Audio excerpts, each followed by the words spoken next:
Les mains d'un gardien, c'est son outil de travail. Et pour ne rien laisser filer, vous le savez, il faut du grip. La dernière technologie des gants Decathlon a de quoi vous aider dans vos prises de balles. Le Giga Grip, avec ses 3,5 mm de latex et 3 mm de mousse, a une accroche parfaite. Selon votre style de jeu, vous avez le choix entre un gant plus traditionnel avec le Viralto ou un plus moderne avec le CLR. En Ligue 2, Florian Escalès et Pierre Patron les ont déjà adoptés. Donc si ça vous intéresse vous aussi, retrouvez tous les gants de Decathlon en lien dans la biographie du compte sur les réseaux sociaux de La Voix des Gardiens. J'en profite pour les remercier une nouvelle fois de soutenir le podcast et de vous proposer ce nouvel épisode.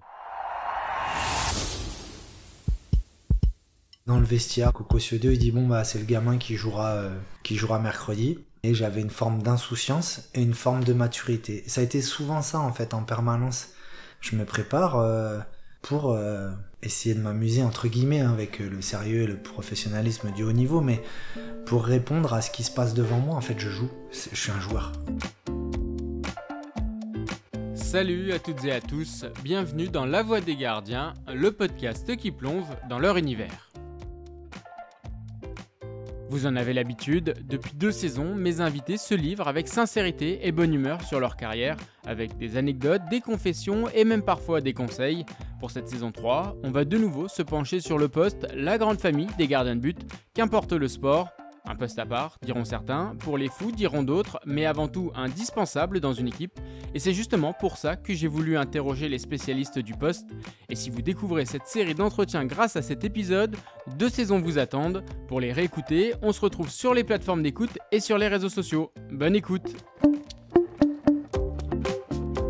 Et pour ce nouvel épisode de La Voix des Gardiens, je vais débuter ma présentation par un chiffre, 618. 618 matchs en Ligue 1. À lui seul, ce record résume la longévité et la carrière de mon invité, de Nantes à Bastia, en passant par le PSG et un doublé Coupe Championnat avec Lille, mais aussi les Bleus avec des hauts et des bas, dont 2 Coupes du Monde, 2006 et 2014. Bonjour Mickaël Landreau. Bonjour.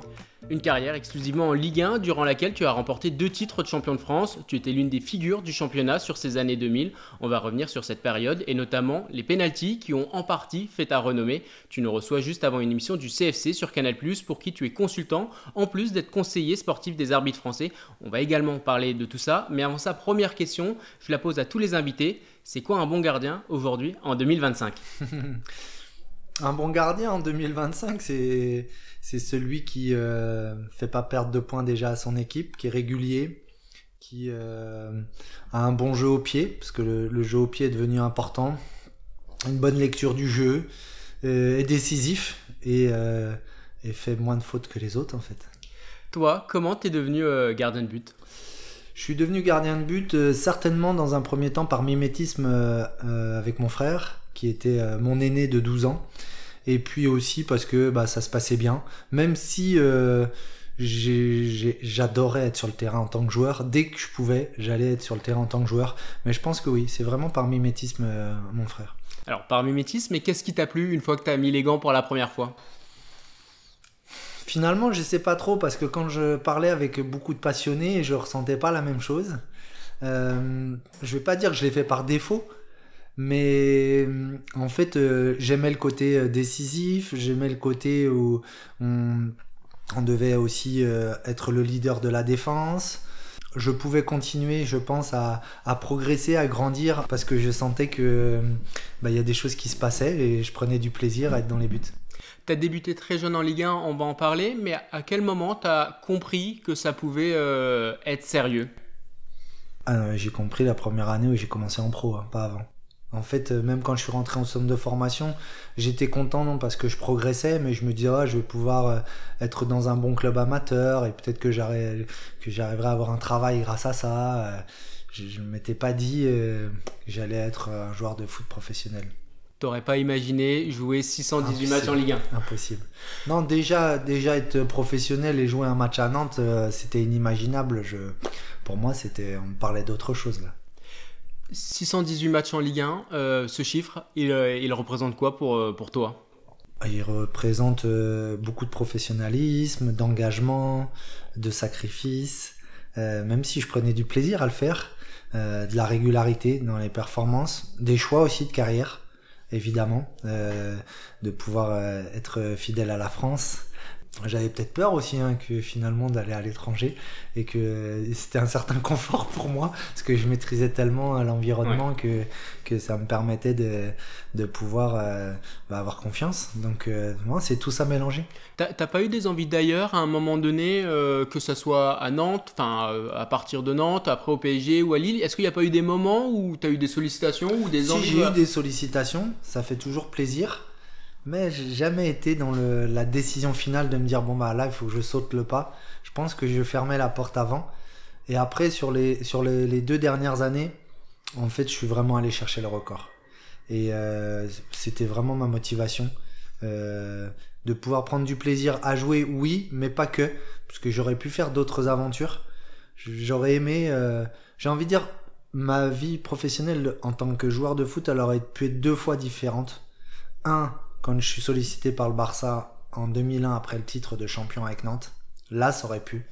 Je pense que ça aurait été un autre, mais c'était pas le Barça d'aujourd'hui, mais je pense que j'avais des qualités pour jouer. Je comprends pourquoi ils étaient venus me solliciter. J'aurais pu jouer là-bas. C'était déjà un Barça joueur et tout Ça a au niveau toujours des été qualités. Barça joueur, et puis comme ils sont venus aussi observer, superviser de Nantes pour la création de tout ça, je me disais que finalement j'avais des caractéristiques qui étaient intéressantes.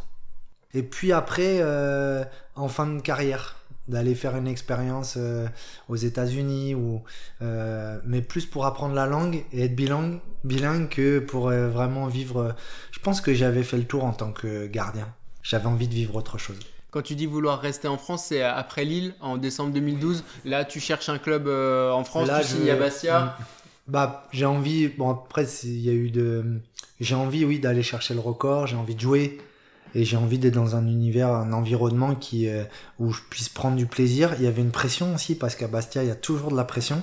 Il y avait une histoire avec Bastia, le fait que j'ai commencé là-bas, que je finisse là-bas. C'est certainement le sens de ma vie qui devait être comme ça, professionnel, en tant que joueur. Le calendrier était sympa, parce que c'est vrai que le fait que sur ta dernière saison, ça soit Bastia-Nantes le dernier match, que toi t'aies commencé sur un Bastia-Nantes... Oui, c'est sûr que c'est des signes du destin. Il y en a toujours, quelque part, des signes du destin qui correspondent dans une vie. En tout cas, moi, ça me parlait, ça me parle, ça a du sens.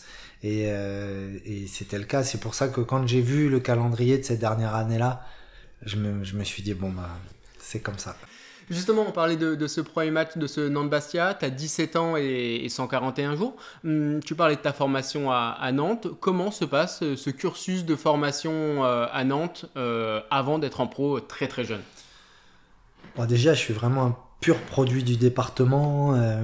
J'étais en sport-études à la Collinière, 4e, 3e. Après, j'intègre le centre de formation. Il y a eu plein de moments où il y a eu des pénuries de gardiens, donc j'ai fait plein de spécifiques gardiens seuls avec Christophe Lolichon. Faut quand même, pour moi, je pense que si j'avais pas eu la chance d'être avec un génie de l'entraîneur de gardien, du poste de gardien de but, je suis pas sûr que je puisse faire cette même carrière. Et donc ça a été un tournant important, Christophe Lolichon, c'est sûr. Et puis l'environnement créé par Reynaldo Nouex et Coco Ciodo, en permanence, tous les jours, ils nous apprenaient à être plus intelligents dans le jeu. En permanence. Tous les entraînements, tous les exercices, c'était pour mieux comprendre son partenaire, mieux comprendre le jeu, mieux comprendre ce qu'on allait vivre, à la fois face à des adversaires, à la fois dans nos compositions d'équipe. Et donc, moi, je vis des périodes extraordinaires. L'école, c'était aussi une école qui était à l'intérieur du centre de formation, avec d'autres sports. Donc non, en termes de développement, c'était agréable. La seule chose qui a été avec du recul difficile pour moi, c'est que j'ai pas eu d'adolescence. Ouais.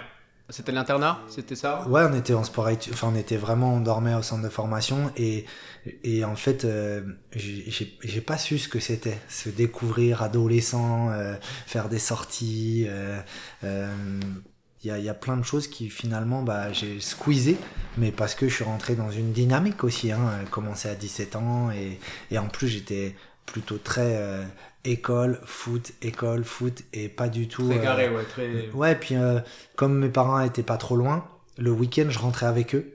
Et alors que ceux du centre de formation, ils sortaient, il y avait peut-être des conneries un peu, moi non. Ouais. Et quelque part, c'est peut-être pour ça aussi que j'ai réussi aussi vite, parce que Bah, j'avais pas toutes ces sollicitations.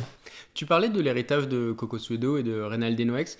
Concernant les gardiens, tu parlais de l'intégration au jeu. Comment ça se concrétisait, vous? Qu'est-ce qu'ils te demandaient très jeune Bah, déjà, tous les entraînements où il n'y avait pas spécifique, on était un joueur. Pareil, toute la préparation athlétique, on l'a fait avec les joueurs. Parce que courir à Nantes, c'est une institution. Il faut courir. Même pour les gardiens. Même pour les gardiens. En tout cas, moi, je le faisais et on faisait tout ça ensemble. Et puis après, tout ce qui était les jeux, les exercices, le gardien était toujours intégré. Et bien évidemment que le jeu au pied était quelque chose d'important. Concernant ce match à Bastia, tu sais à l'avance que tu vas jouer, tu l'apprends le matin du match, En gros, je l'apprends le samedi soir qui précède, c'était un mercredi soir. Et dans le vestiaire, le Coco Suedo, il dit bon bah c'est le gamin qui jouera mercredi. Et paradoxalement, il y avait un match de l'équipe réserve le dimanche. Ok. Et au début, je dois pas le faire et finalement je le fais, donc je joue quand même le dimanche. Et après, bah, j'ai commencé, c'est parti. Comment se passent les... Enfin, je suis allé à l'école le lundi, le mardi. T'es parti le mardi soir on est parti à Bastia. Ouais. Comment se passent ces jours-là? Il y a 4 jours, dans ta tête, t'es un adolescent de 17 ans. Comment ça se passe? En fait, moi, je me prépare comme si j'allais pas m'amuser, mais j'avais une forme d'insouciance et une forme de maturité. Ça a été souvent ça, en fait, en permanence. C'est l'insouciance, la maturité, et je me prépare pour essayer de m'amuser, entre guillemets, avec le sérieux et le professionnalisme du haut niveau, mais pour répondre à ce qui se passe devant moi, en fait, je joue. Je suis un joueur. Il y avait du stress, mais un bon stress. J'avais pas la pression négative, même si je la sentais, mais j'étais heureux de jouer, en fait. Et plus le match approchait, est-ce que la journée du match ou même pas, c'est resté... On va dire une adrénaline, mais c'était ça, une bonne adrénaline. Collectivement, on va parler un peu du FC Nantes. C'était quoi votre force sur ces années-là? Vous êtes champion de France, mais comment toi, de derrière, tu ressentais ça de ton positionnement de gardien? Voilà, c'était une équipe joueuse, c'était une équipe dans laquelle tu te sentais bien, tu l'as dit. Quel était ton ressenti dans cette équipe? L'année championne de France? Globalement sur la période, mais oui, l'année de champion de France en particulier. Pour moi, ça s'est construit parce que c'est pas arrivé la première année. Je commence en 96 et on est champion en 2001. Et c'est énorme, 5 ans dans le foot. Donc pour moi, les départs, le départ est pas la même chose. Je vis la fin de la génération 95. Et j'ai envie de dire, à partir de 98-99, il y a vraiment toute une nouvelle génération qui arrive. Et pour le coup, je pense que c'est pour ça que le coach Denouex me nomme capitaine, parce que je suis le lien, il sent déjà certainement des qualités de leader, et puis je suis le lien entre l'ancienne génération, la nouvelle, tout en étant légitime. Même aujourd'hui, je me dis c'est fou qu'à 19 ans, on puisse me nommer capitaine d'un des plus grands clubs français, mais bon. On joue le maintien aussi, hein. C'est pas si fluide que ça en fait, on domine pas du tout, sauf que en 99, on gagne une Coupe de France contre Sedan.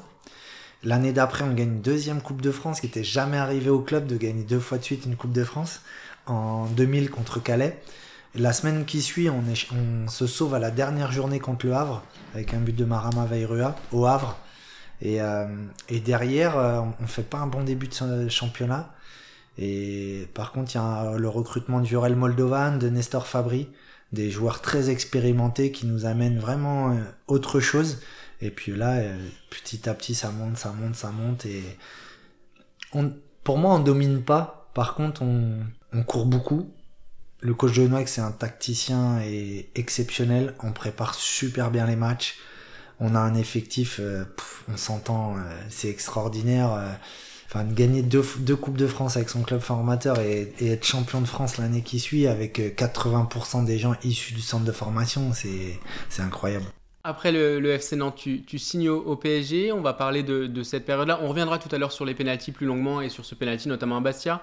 Là, on va parler de la continuité en club. Au PSG, pour débuter cette partie, je vais te faire écouter la question mystère. C'est la question d'un coéquipier. Je vais te la laisser écouter et après je te laisserai y répondre. La question que j'aimerais lui poser, c'est comment il a pu gérer la pression qu'il avait en équipe de France et au PSG. Ok. Question d'Apoula Edel, qui a été invité de ce podcast la saison dernière. Ok.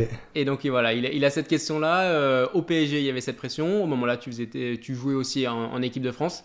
Comment tu faisais pour gérer cette pression? Évidemment que je pense que c'est la période où j'ai eu le plus de pression sur les épaules, parce que en fait, j'avais jamais de moment de pause. Avec le Paris Saint-Germain, c'était pas facile. Et avec l'équipe de France, non plus d'ailleurs. Oui, c'était pas le PSG qu'on connaît, c'était le PSG qui se sauve 2 fois en 2007 exactement. Et 2008, le maintien. Et en fait, je pense que je l'ai géré parce que déjà j'étais en pleine force de mes moyens physiques. Donc j'avais 26, 27, 28 ans. Donc j'avais aussi quand même déjà 10 ans derrière moi. J'ai beaucoup travaillé, je me réfugiais dans le travail. Paradoxalement, j'étais performant, à l'inverse que ce que peuvent penser les gens. Parce qu'en fait, c'est là où j'ai fait mes plus grosses erreurs en termes visuels. Et donc ça a marqué. Et j'en ai fait plusieurs en plus. Mais par contre, j'enchaînais 7-8 matchs de très très haut niveau. Et je rapportais beaucoup de points. Et par contre, j'en faisais une grosse à la 8e, et en fait on en reparlait comme ça, mais sauf que quand tu joues la Coupe d'Europe, le championnat, et que 3, 4, 5 erreurs, parce qu'il y avait tellement de pression, et que j'étais moins bien aussi, parce qu'il faut le reconnaître, associé à l'équipe de France, et là c'était un raz-de-marée en permanence médiatique, et donc souvent quand on va en club on se régénère, et là je pouvais pas, j'étais au cœur de l'actualité, et je pense vraiment que je l'ai réussi parce que j'avais une force mentale, et aussi parce que j'étais sérieux dans le travail. Les erreurs dont tu as parlé, c'est à Kiev en Coupe d'Europe avec le PSG, il y a en équipe de France ce ballon contre l'Écosse. J'en ai aussi au parc une sortie qu'on a parlé beaucoup avec Zoumana Kamara, où je sors haut, il m'entend pas, il touche la balle. J'ai aussi un but où je me souviens au deuxième poteau où je veux la dégager et ça tape le poteau rentrant. Mes plus grosses erreurs, je les ai faites là, dans un contexte où j'étais le plus médiatique. Donc en fait, par contre, j'ai fait sur 3 années, c'était 34 journées je crois, ou 38, je sais plus. Ouais, 38. Donc j'ai fait 3 fois 38, j'ai fait les 38 matchs championnat. On a fait des bons parcours en Coupe d'Europe, on a gagné la Coupe de la Ligue aussi.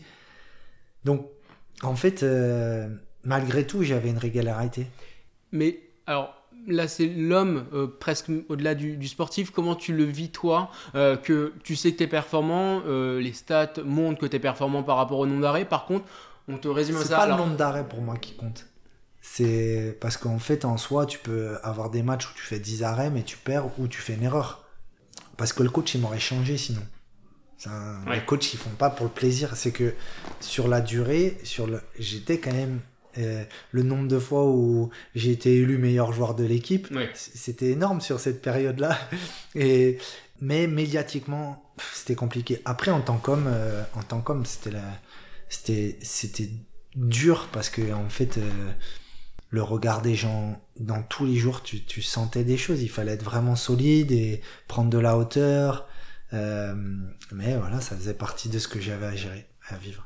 C'est quoi la différence pour un gardien entre une équipe qui joue le maintien et une équipe qui joue le titre? C'est énorme. C'est énorme la différence. La dynamique collective, elle change tout. En fait, c'est presque un autre métier. Chaque erreur, tu la payes cash. Ça a des impacts sur la vie de groupe, sur l'environnement. Et donc, psychologiquement, c'est beaucoup plus difficile. Oui, parce qu'en plus, au-delà de ça, à Paris, il y avait le contexte national, parce que le PSG jouait le maintien, c'était le club de la capitale.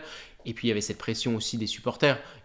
C'était chaud. Il y a eu des moments sur certains matchs où... Non, mais c'est évident. Puis, c'était une période aussi où, malheureusement, il y a eu des gros problèmes entre des groupes de supporters. Oui. Enfin, on ne devrait même pas vivre, en fait, entre guillemets, ces pressions-là, politiques... Donc non, c'était une période complexe, mais comme toujours en fait, très enrichissante.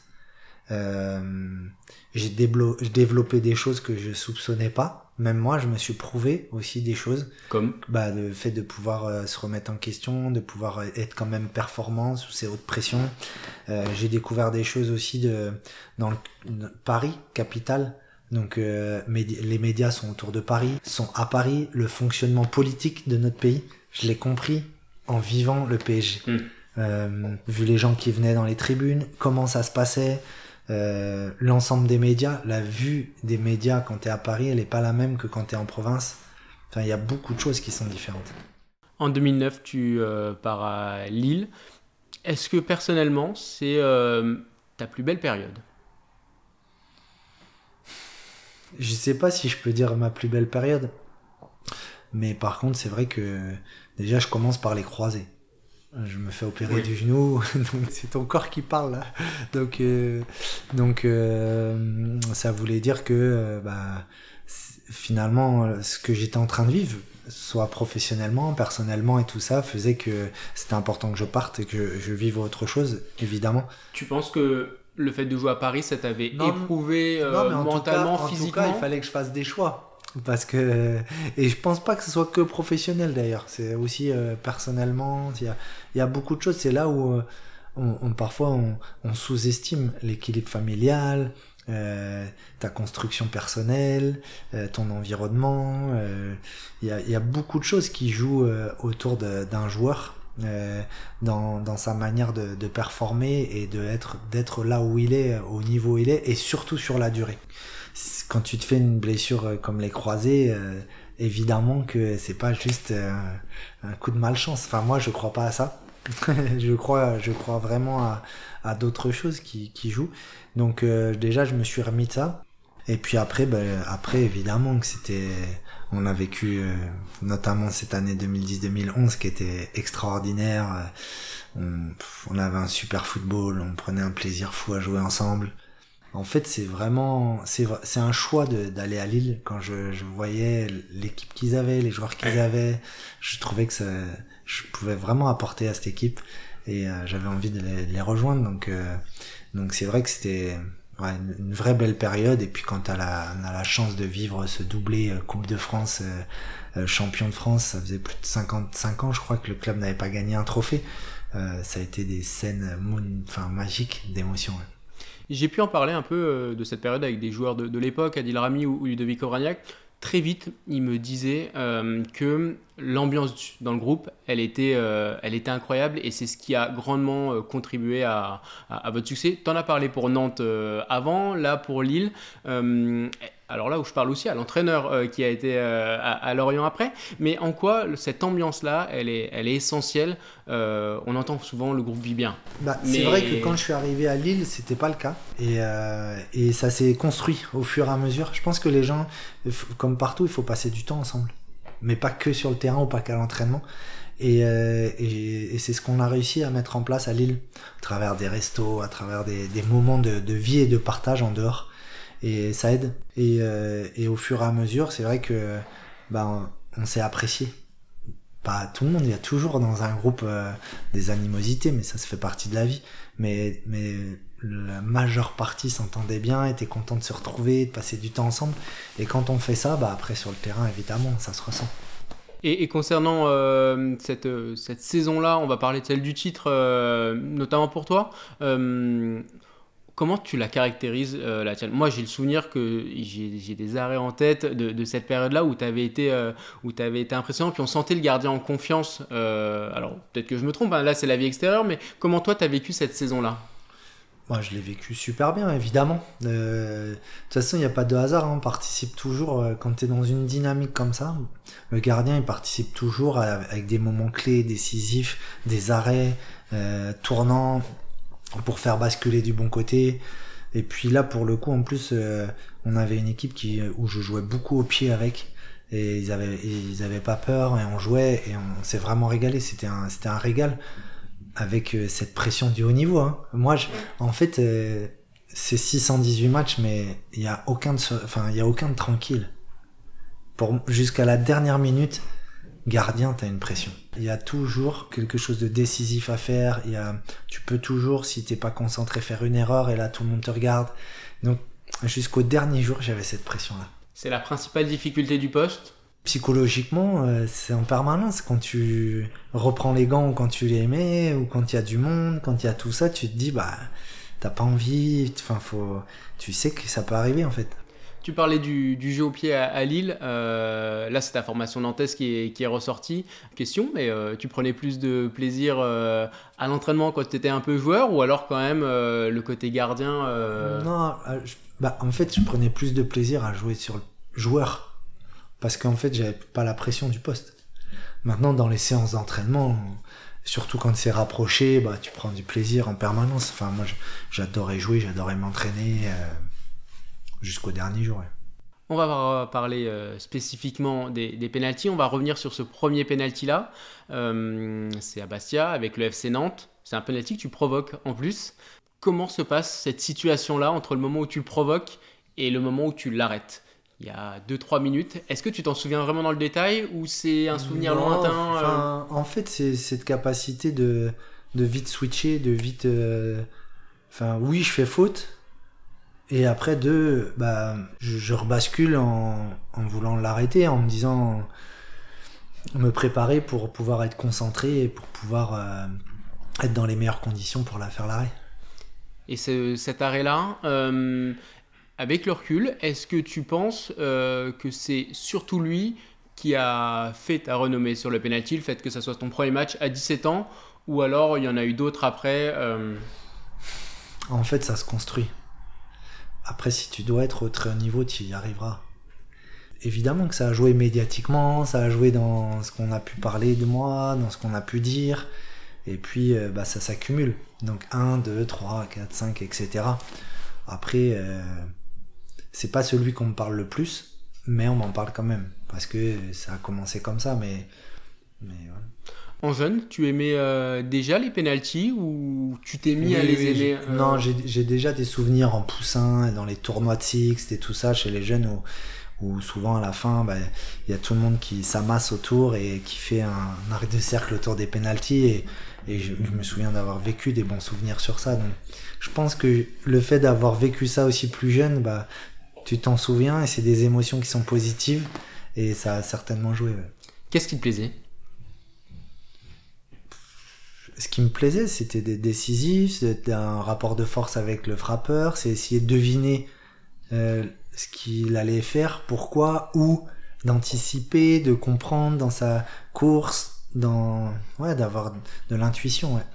C'était quoi la recette, Landreau, s'il y en avait une ? Non, c'est tout ce que je viens de dire en fait. Alors après, au plus haut niveau, il y a quand même l'analyse des vidéos et des pénaltys qui pouvaient intervenir. Ou des placements, ou si j'avais des informations dans la préparation à la course. Et puis après, il y avait le ressenti du moment. Si je connaissais, j'avais souvent décidé. Et les quelques fois où j'ai inversé, ça marchait pas. Donc c'est pour ça que si je connaissais pas, là, il y avait le ressenti plus. Mais c'était un mélange. Au plus haut niveau, c'était un mélange. Donc globalement, les tireurs, ils changent rarement. Quand tu dis je connaissais où il tirait... Non, ça veut dire que par exemple, je sais pas, moi je prends un exemple d'un penalty qui me vient en tête, Juninho, je savais que s'il se plaçait de cette manière-là, il ouvrait, s'il se plaçait d'une autre, il fermait. Donc là, j'allais pas changer. J'étais sûr de l'analyse des 15 penaltys qu'il avait tirés. Puisqu'il tire là, il se positionne pas au départ de la même manière. C'est un exemple. Donc là, il n'y a pas de... Si je change, je suis un âne. Christophe Lolichon, qui était ton entraîneur au centre de formation de Nantes, a été l'invité de ce podcast. Il avait décrit cette séance de tir au but avec Petr Sech en finale de Ligue des Champions. Il avait parlé de l'analyse qu'il avait fait, du positionnement des ballons, des 15 points d'analyse. Alors lui, les avait pas donnés dans le podcast, il en avait donné quelques-uns. Toi, c'était lesquels que tu regardais? Tu parlais de la position de Juninho, mais c'est quoi? C'est l'orientation du corps, quand il pose le ballon? Quand il pose le ballon, ça peut arriver. En fait, c'est aussi les mimétismes de tous ceux qui tirent. Si on analyse les 10 derniers, qu'est-ce qu'ils font, pourquoi ils le font, de quelle manière, est-ce qu'ils se mettent au même endroit, pas au même endroit, leur course d'élan, est-ce qu'ils font la feinte, pas la feinte, etc. En fait, tout compte. Il y en a un dont on doit te parler souvent, c'est celui face à Ronaldinho. C'est celui-là qu'on me parle le plus. Ça. Coupe de France. Coupe de la Ligue. Coupe de la Ligue en 2002 au Parc des Princes. Bon, je te laisse raconter comment ça te vient, cette idée de ne pas te mettre au milieu du but. Bah là, c'est un petit peu pareil, c'est le travail, c'est la visualisation, c'est en fait la répétition de ce que je vois chez Ronaldinho depuis qu'il était arrivé en France. J'ai une série de pénaltys et je me dis tiens, c'est un joueur, il baisse la tête à un moment donné dans sa course d'élan, donc je sais qu'il va me perdre de vue. Et en fait, je me dis bah si le pénalty est décisif, je peux le tenter. Je l'imagine vers la 85e et en fait on mène 3-2 et à la 82e ou 83e il y a pénalty. Je me dis bon bah allez, je le fais. Et c'est vrai que ça reste évidemment parce qu'on l'avait jamais vu avant, c'est la première fois et comme toutes les premières fois, bah après là il y a une empreinte et c'est vrai que celui-là, et en plus quand on sait la carrière de Ronaldinho derrière, Ballon d'Or et tout, tu dis ouais. Donc c'est pour ça que ça marque. Donc tu savais qu'à un moment donné il allait baisser la tête, c'est pour ça qu'il fallait le surprendre. Et la chose dont tu te dis qu'il peut le plus le surprendre, c'est de te décaler, de pas être au milieu du but. Bah c'est ça, et comme c'est un joueur brésilien, j'avais vu un peu comment il fonctionnait, je me disais il peut tomber dans ce piège-là parce qu'il va se dire ouais en fait il fait exprès de me mettre ça pour que je tire toujours là où je marque d'habitude. Et parce qu'il va partir à fond, et quand il lève la tête je pars à fond, mais je sais qu'il se baisse après, et donc c'est à ce moment-là où je me suis dit c'est le moment. Voilà. On te voyait des fois sur les séances de tir au but, sur 1 ou 2 tirs au but, rester au milieu. Est-ce que c'était par choix ou est-ce que c'était parce qu'il y a des moments où tu n'avais peut-être pas l'information sur un joueur parce que c'était un jeune que tu avais... Non, en fait c'était stratégique. Parce que psychologiquement j'estimais qu'un joueur vivait toujours plus mal le fait de se dire que je peux me faire arrêter un penalty plein axe. Et si je restais plein axe dans les 2 premiers, c'était dur pour que 3e, 4e, 5e, il tire plein axe. Et donc après, ça faisait plus que 2 solutions, à droite ou à gauche. Et donc c'est pour ça que je le faisais après. Sauf si je savais qu'il y avait un des joueurs potentiels qui allait tirer, qui pouvait tirer plein axe. Là, je le faisais pas parce que voilà, enfin c'est des petites stratégies. Une séance se construit. Et donc je savais que j'en avais 5, donc il fallait que je pouvais essayer d'avoir un coup ou 2 d'avance sur un ou 2 qui allait tirer. Enfin, j'essayais de comprendre ça. Mais quand tu dis une séance se construit, le temps il est très court parce que autant tu peux savoir les joueurs où est-ce qu'ils ont leurs habitudes, mais entre le moment où tu as l'ordre des tireurs qui est décidé juste avant la séance et la séance, là la construction de la séance c'est très rapide. Bah, tu sais jamais la liste, sauf que tu sais déjà qui est titulaire ou pas au moment où ça se passe. Donc déjà tu as 10 joueurs. Donc dans ce que tu avais analysé, tu sais s'ils sont encore sur le terrain ou pas. Et souvent, les joueurs qui ont l'habitude de tirer, s'ils sont sur le terrain, ils vont tirer. Donc tu sais qu'ils vont arriver. Tu sais pas en 1, 2, 3, 4 ou 5, mais je me souviens par exemple de Gamero qui était à Lorient, il était sur le terrain, il allait tirer. Je savais qu'il potentiellement il pouvait tirer dans l'axe. Donc j'allais pas partir dans l'axe avant. Mais là, alors ça, je ne le savais pas, mais les joueurs, vous n'avez pas la liste des tireurs adverses quand il y a une séance? Parce que nous, quand on regarde téléspectateurs à la télé, il y a l'homme de terrain qui a le nom des 5 tireurs, qui les entend et tout. Tout le temps je suis pas sûr. Alors, ça dépend des matchs, hein, mais ouais, j'ai souvenir d'hommes de terrain à la télé qui disent bah voilà, les tireurs seront où ils ont le nom. Mais vous, en tant qu'adversaire, vous ne l'avez pas, ça? Bah non, j'ai pas souvenir vraiment d'avoir ça, mais non. En parlant de tir au but, je ne peux pas ne pas parler du Landreau tireur. Coupe de la Ligue, toujours, 2004, face à Teddy Richert, en finale. Pourquoi tenter cette Panenka? En fait, c'est un peu ce que je viens d'expliquer, c'est que pour moi, à ce moment-là, j'avais marqué en demi-finale. Et je me suis dit, gardien, c'était un penalty décisif, il va plonger, à droite ou à gauche. Il peut pas rester plein axe parce que ce serait terrible. Et en fait, je pense pas... La seule chose que je pense pas, c'est que Teddy pense que je tire fort plein axe, justement pour ces raisons que je viens d'expliquer.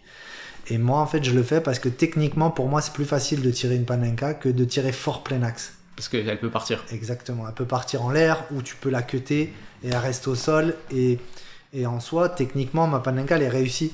Sauf que Teddy, il pense que je tire fort plein axe. D'ailleurs, il est un peu surpris, il est un peu sur appui arrière. Et c'est pour ça que... En fait, c'est vraiment pour ça que je le tire de cette manière-là. Avant de parler des Bleus, on va passer au podium de ta carrière. C'est les 3 images fortes de ta carrière. À la 3e place. Un 3 images fortes.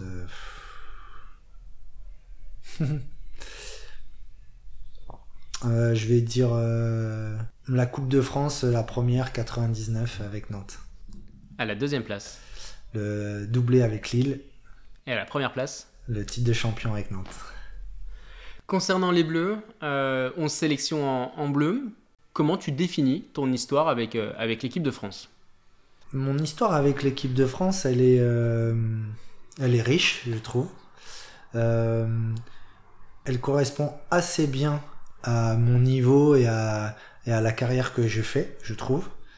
Il me manque, mais c'est pareil en club, pour aller dans un club encore plus haut, une dernière étape que j'ai pas passée.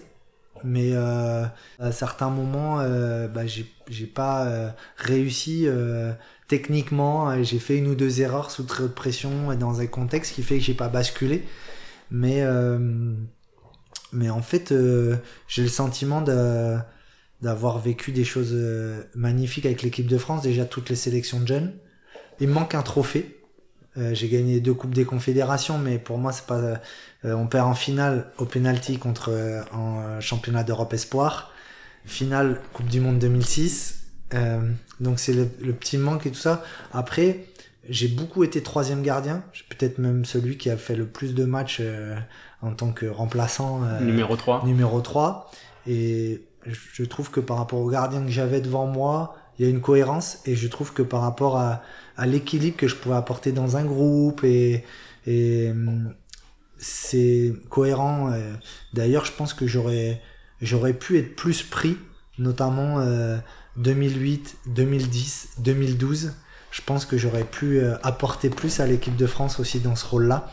Mais après, c'est des choix qu'il faut respecter de sélectionneurs, etc. Mais de pouvoir vivre de l'intérieur 1 Euro en 2004, 2 Coupes du Monde, 2006 en Allemagne, et finir au Brésil, dernier match contre les vainqueurs, l'Allemagne, au Maracana. C'est la dernière fois que j'ai été dans une compétition. Ça reste magnifique. Justement, tu parlais de 2008, 2010, 2012, cette période-là. Ce sont les années où tu es en équipe de France. C'est aussi les années où c'est le début de l'émergence de Steve Mandanda et Hugo Lloris, qui arrivent en équipe de France autour de 2008. Comment tu vois leur émergence arriver? Toi, tu étais un gardien d'expérience, et eux, c'était les jeunes qui arrivaient 2008. Ouais, mais pour moi, en fait, c'est pas une question de jeunes, c'est une question de cohérence, de performance, de talent. Quand je dis j'ai été 3e assez logiquement, c'est-à-dire que Barthez Coupet, c'était assez logique, et Lloris Mandanda, c'est assez logique aussi. Et donc, pour moi, j'ai bien vécu ça. Tu le disais, Fabien Barthez, Grégory Coupet, comment se passaient les rassemblements, cette place de numéro 3, quel était ton rôle dans ce groupe des gardiens et dans ce groupe France ? En fait, c'était leur performance qui faisait que Barthez avait une histoire avec l'équipe de France, champion du monde 98, Euro 2000, et Greg Coupet qui était à son apogée avec l'Olympique Lyonnais, multiple champion de France. Moi, en fait, j'étais là pour à la fois être présent à l'entraînement, parce que les attaquants, ceux devant le but, avaient besoin, à la fois essayer de mettre du lien, être à la disposition de Fabien Barthez, et puis aussi, comme c'était pas simple tout le temps avec Greg Coupet, on a eu une bonne relation pendant la période d'équipe de France, qui fait que ça permettait de mieux vivre ou bien vivre cette vie à 3 et cette vie avec le groupe. T'étais là un peu pour... Ouais, je mettais du lien. J'ai fait beaucoup ça dans ma carrière, mettre du lien. C'est vrai, du lien avec l'entraîneur, avec les clubs, du lien en tant que leader. J'ai pratiquement partout été leader. C'est pas parce qu'on joue pas qu'on peut pas mettre du lien dans les rouages. Au niveau des Coupes du Monde, de l'huile dans les rouages d'ailleurs. Au niveau des Coupes du Monde, laquelle tu as le plus savouré, 2006 ou 2014? Ah, c'est complètement différent. 2006, c'est le parcours qui est fou. Et on a vraiment vibré de l'intérieur, et c'était magique, pas très loin de la France. Donc il y a beaucoup de gens qui ont pu venir voir. J'avais des proches qui sont venus voir, etc. Donc ça, c'était chouette. Après, par contre, j'ai savouré 2014 parce que je savais que c'était ma dernière compétition. Donc chaque moment, je l'ai vécu pleinement. Ouais. On a reparlé dernièrement là, de France-Ukraine en novembre 2013, quand il y a eu ce France-Croatie là, pour la Ligue des Nations où où les Bleus étaient un peu au pied du mur. On m'a dit que tu as eu un rôle sur ce double match en 2013 avec une prise de parole. Tu n'étais pas gardien, mais tu t'es considéré comme leader, enfin tu étais un leader à ce moment-là pour pouvoir prendre la parole et remobiliser les Bleus? Déjà, je pense que si Didier Deschamps m'a repris, c'était pas par hasard. C'est que j'avais une expérience, j'étais en fin de carrière, on venait d'être champions avec Lille, enfin, j'avais une légitimité à être là, évidemment. Sinon, il m'aurait pas pris. Hein. Il y a pas au très haut niveau, je vis pas les choses comme des cadeaux comme ça. Et en fait, partout, je m'investis et je dis ce que je pense, ce que je ressens. Et en tout cas, j'essayais toujours, partout où je passais, d'être au service du collectif et de pouvoir avoir le meilleur résultat possible à la fin. Et dans cette double confrontation, c'est vrai que c'était très difficile après le match aller et que à certains moments, on peut avoir un impact sur et en dehors du terrain. Donc, maintenant, j'ai œuvré comme plein d'autres, en fait. Tu te souviens de tes mots? Pas dans le détail, et puis je pas spécialement envie de partager ce moment-là. Évidemment que je pense à des choses bien précises, mais qui font aussi partie de la vie d'un vestiaire. En 2006, est-ce que dès le début, vous sentez que vous pouvez faire quelque chose, ou alors ça se construit au fur et à mesure? Et à quel moment vous avez peut-être ce match déclic en se disant là? Non, je pense que ça se construit, parce qu'au départ, la phase de poule, elle est complexe. C'est à partir des 8e. Espagne, déjà, tu bats l'Espagne. En plus, c'était un match vraiment magnifique. Il y a eu de la ferveur, de la vie, 3-1. Et après, ça s'enchaîne avec le Brésil, où Zizou, il fait un match de folie. Voilà, ça s'est enchaîné petit à petit. Et Portugal en demi-finale. Non, c'est le parcours, c'est tout compris. Est-ce que la finale de 2006, c'est la plus grosse déception de ta carrière ou pas?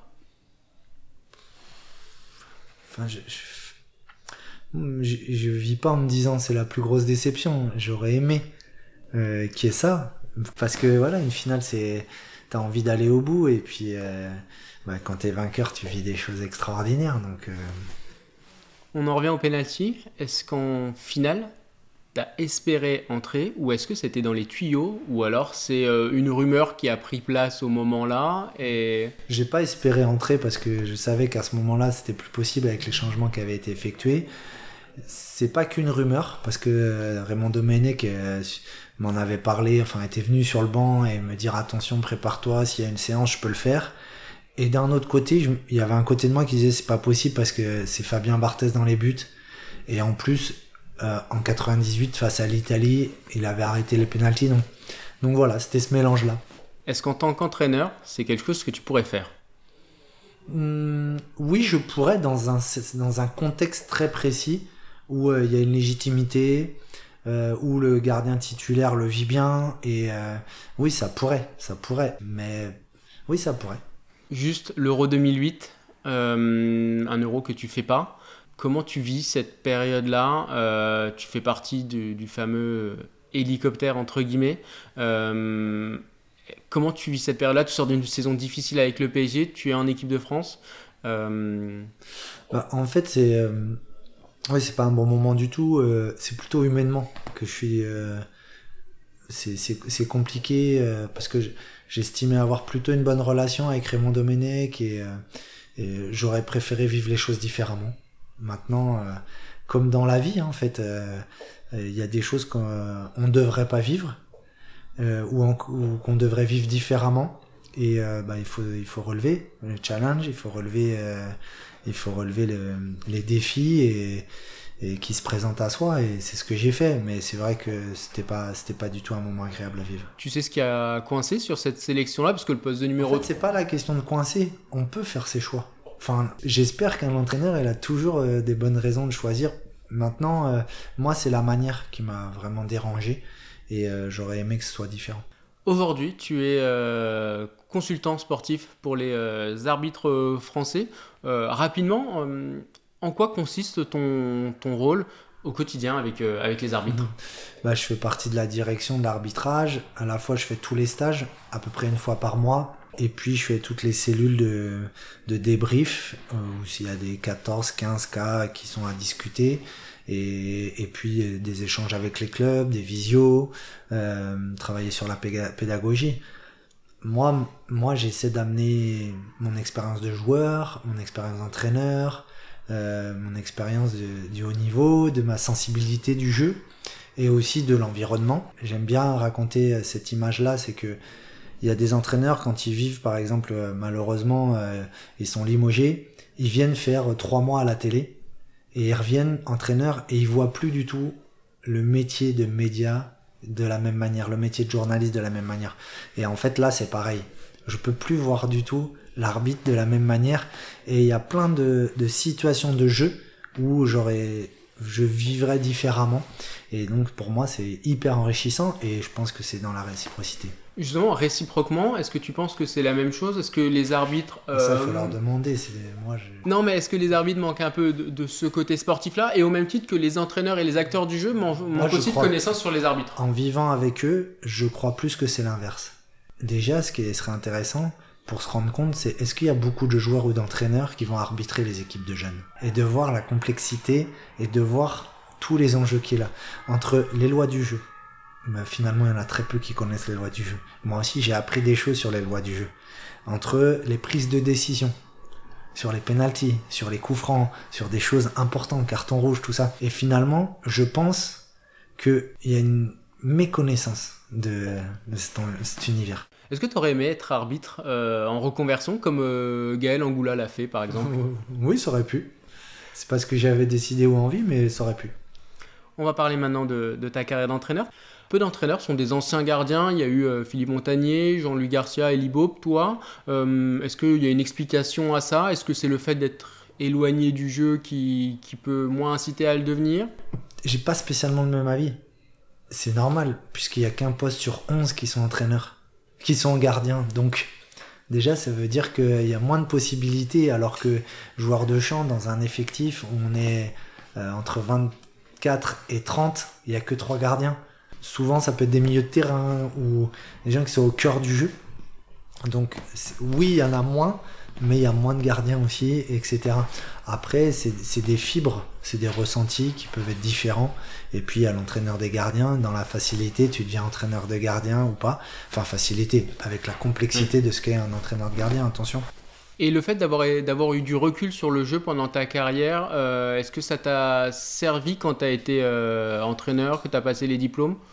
Oui, mais en fait, c'est plus parce que j'ai eu cette formation à Nantes, parce que j'ai vécu des choses avec Nantes où on m'a inculqué des choses sur le jeu, sur l'interaction entre les uns et les autres, et que ça m'a plu et que tout de suite j'ai voulu passer mes diplômes d'entraîneur.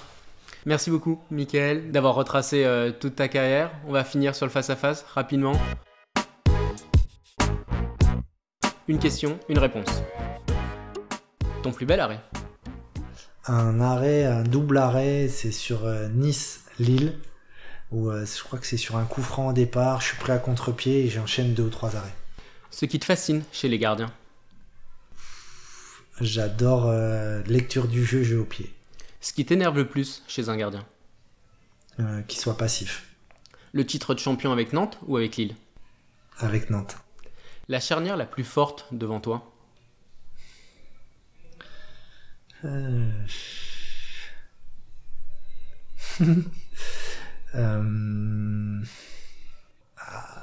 Ched Jourami.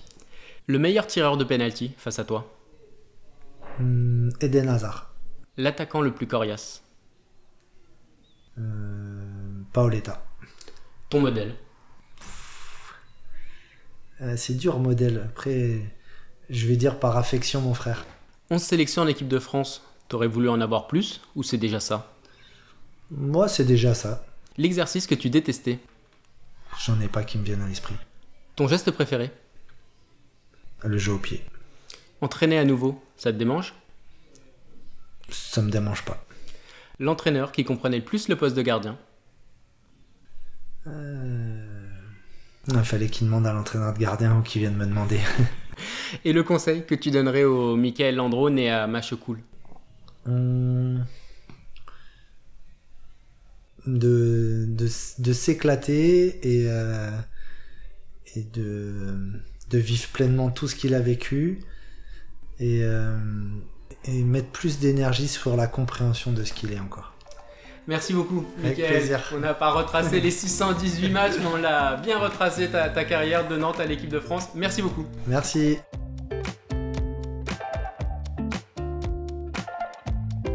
Merci à vous aussi de nous avoir écoutés. J'espère que ce nouvel épisode vous a plu. Si c'est le cas, je vous laisse également découvrir tous les autres entretiens. Plus de 20 invités ont déjà partagé les coulisses de leur carrière en Ligue 1, en Ligue des Champions, à l'étranger, lors d'une Coupe du Monde ou au JO. Et puis, n'hésitez pas à parler du podcast autour de vous, à vos coéquipiers, à vos amis, à tous les fans de sport pour l'encourager et lui donner un maximum de visibilité, mais aussi à le partager sur les réseaux sociaux, le noter, le commenter sur les plateformes d'écoute.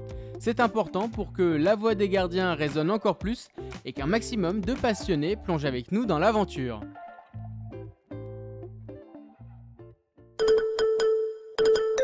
Vous le savez bien, le gardien doit parfois encaisser des chocs, mais autant ne pas les sentir passer. C'est pourquoi Decathlon a pensé à nous avec son sous-maillot de protection dédié aux gardiens. Vêtements hyper respirants, mousse de protection au coude et toujours avec une totale liberté de mouvement. C'est le sous-maillot parfait conçu par des gardiens pour les gardiens. Si ça vous intéresse, vous pouvez retrouver le lien du sous-maillot dans la biographie du compte sur les réseaux sociaux de La Voix des Gardiens. J'en profite pour remercier une nouvelle fois Decathlon de soutenir le podcast et de vous avoir proposé ce nouvel épisode.